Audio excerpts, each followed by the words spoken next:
Hello students, आप सब कैसे हैं? उम्मीद है अच्छे ही होंगे।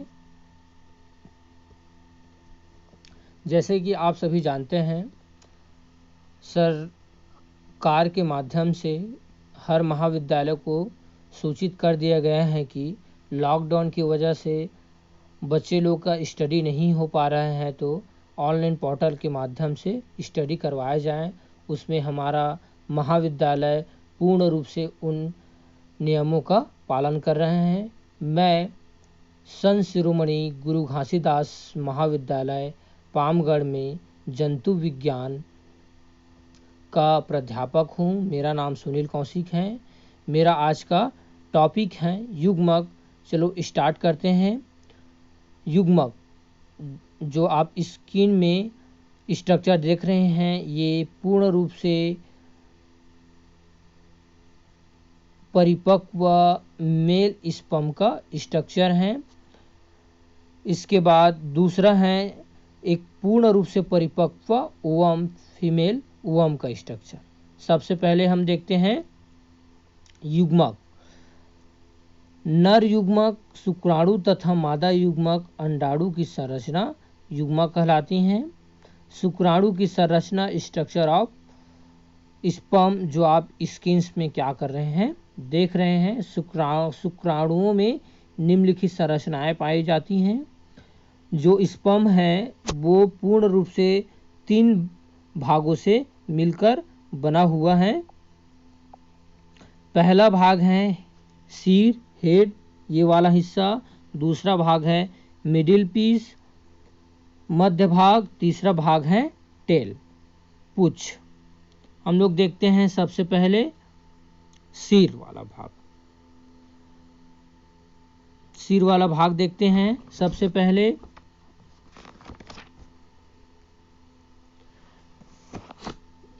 इस भाग का आकार चम्मच के समान होती है। इसका स्ट्रक्चर देखने पर यह चम्मच के समान आकृति का होता है। इस भाग में निम्नलिखित संरचनाएं पाई जाती हैं। पहला है एक्रोसोम। एक्रोसोम यह सिर भाग के सबसे शीर्ष में होता है। इसमें गाल्जिकाय पाया जाता है, जिसमें हाइलुरोनिडेज एंजाइम्स पाया जाता है, जो कि फर्टिलाइजेशन क्रिया के समय स्पर्म को ओवम के अंदर प्रवेश करने में सहायता करता है। किसको? शुक्राणु को अंडाणु के अंदर प्रवेश करने में सहायता करता है। एक्रोसोम के नीचे न्यूक्लियस पाया जाता है। सिर के अधिकांश भाग में केंद्रक उपस्थित होता है। स्पर्म का स्ट्रक्चर को देखने पर यह पूर्ण रूप से हमें पता चल जाता है कि केंद्रक अधिकांश भाग को क्या किए हुए हैं, घेरे हुए हैं, जिसकी संरचना देखने पर अंडाकार होती है। इसमें क्या होते हैं? डीएनए पाया जाता है। इसके नीचे सेंट्रियोल पाए जाते हैं। सिर सेंट्रियोल्स पाए जाते हैं। इसमें 2 सेंट्रियोल्स पाए जाते हैं।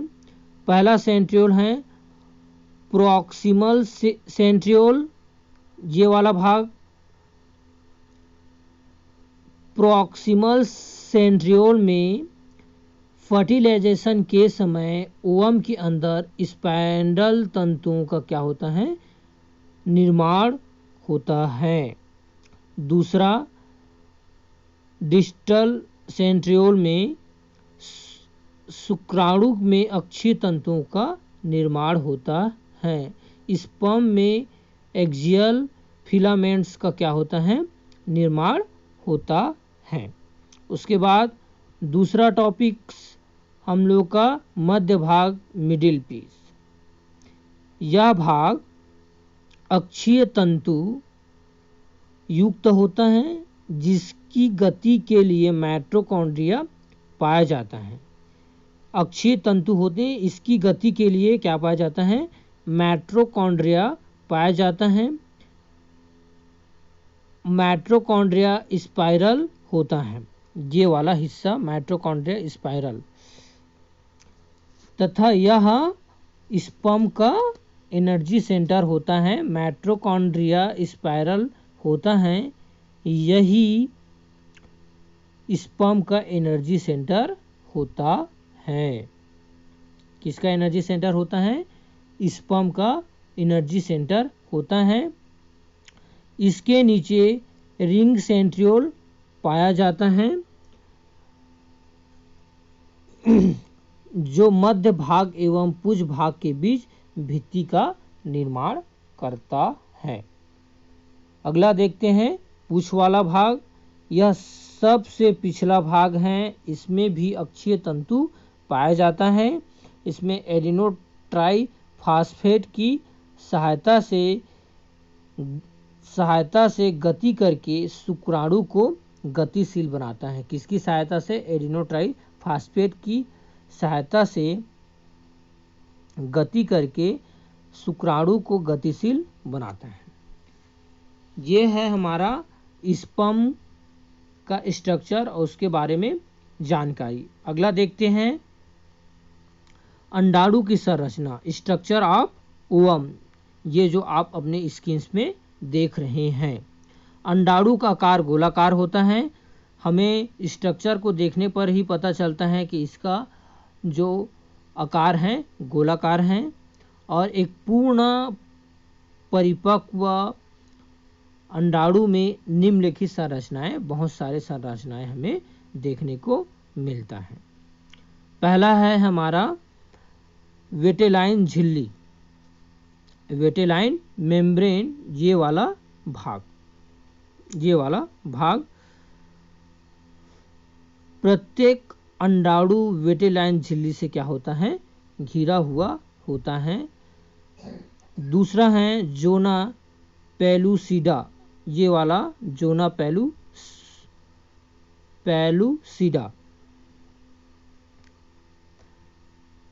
ये वाला हिस्सा सॉरी, ये नहीं, ये वाला हिस्सा।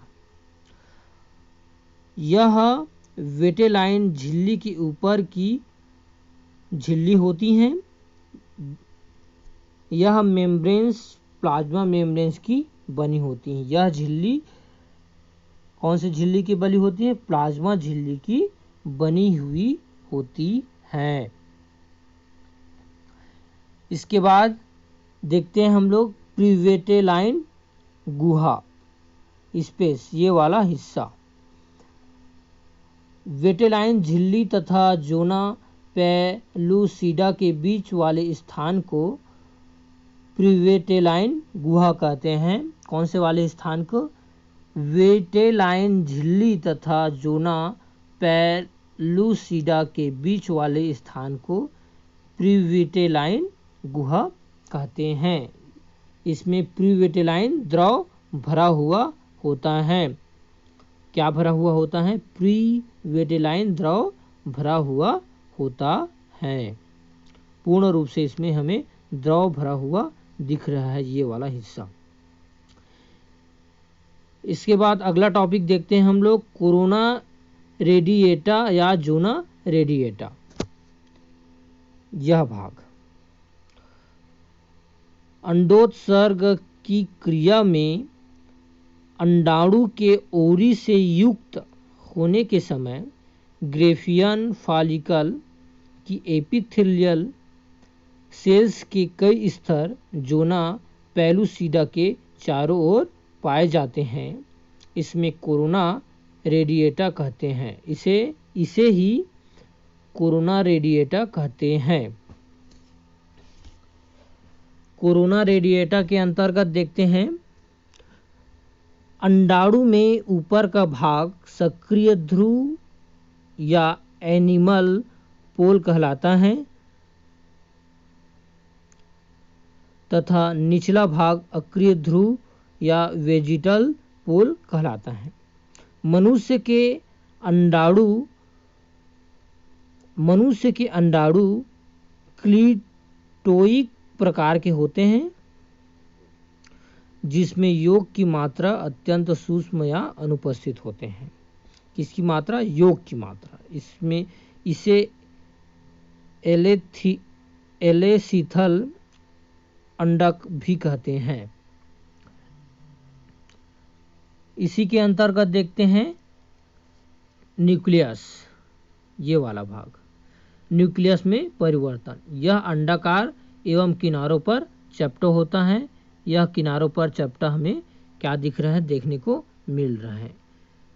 उसके बाद देखते हैं अगला टॉपिक है हमारा एक्रोसोम का निर्माण। किसका निर्माण? एक्रोसोम का निर्माण। यह स्पर्मेटिड के शीर्ष भाग में गाल्जी बॉडी की स्त्रावण क्रिया द्वारा क्या होता है, निर्मित होता है। किसकी क्रिया के द्वारा? गल्जी काय की स्त्रावण क्रिया के द्वारा निर्मित होता है। इस भाग में फर्टिलाइजेशन के समय ओवम की मेम्ब्रेन को गलाने वाले एंजाइम्स पाए जाते हैं। इसके बाद अगला टॉपिक देखते हैं सेंट्रोसोम में परिवर्तन। परिपक्वन प्रावस्था 2 में मायोटिक डिवीजन के समय 2 सेंट्रियोल का निर्माण होता है। इसमें एक शुक्राणु के अग्रभाग एवं एक पश्चभाग में स्थित होता है। इसके बाद अगला टॉपिक देखते हैं माइटोकॉन्ड्रिया में परिवर्तन। यह कुंडलित रूप में अक्षीय तंतुओं तथा पश्च सेंट्रियोल भाग में क्या होता है, पाया जाता है। इसके बाद अगला टॉपिक देखते हैं हम लोग कोशिका द्रव्य में परिवर्तन। साइटोप्लाज्म में क्या परिवर्तन, ये वाला हिस्सा।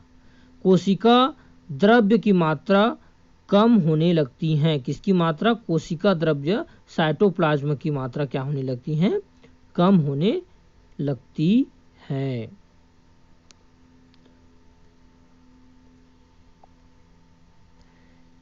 इस प्रकार हमारा टॉपिक कंप्लीट होता है।